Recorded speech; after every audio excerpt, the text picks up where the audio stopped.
اوس سټیج ته راغواړو. ما وې چې دا شعرونه د هغې په درناوي کې وم چې دا د وختونو د نصاب په پاڼه پاڼه لیکم، دا د وختونو د نصاب په پاڼه پاڼه لیکم، سترګې خوږوم او شراب په پاڼه پاڼه لیکم. د دوزخونو منځ کې ناست یم خپل خوار ولس له، د دوزخونو منځ کې ناست یم خپل خوار ولس له، د خپلې برخې لوی عذاب په پاڼه پاڼه لیکم. او ستا نه څوک ښکلی هم شته تل دغه احساس ورکوم، ستا نه څوک ښکلی هم شته تل دغه احساس ورکوم.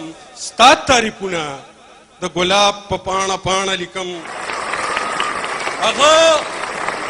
هغه یو سوال زما نه په دوه ګوتې کاغذ کړی و، هغه یو سوال ما نه په دوه ګوتې کاغذ کړی و.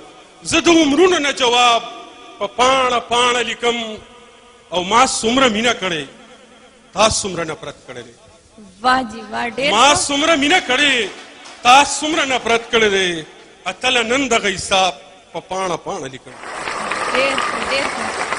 د لاسونو پړکا زیاته ضروري ده. ډېر ښایسته ټکي، ډېر ښایسته شعر دی د هغې هنرمندې دپاره ووایي. او زه دا هم وایم چې د خوشحالۍ موقع ده او په مختلف ټلویزیون باندې تاسو کتلی ده، خو په شمشاد ټلویزیون هغه ډېره زیاته راځي، ولې چې موږ یې د خپل کور یو نفر ګڼو. ستاسو په دروند استقبال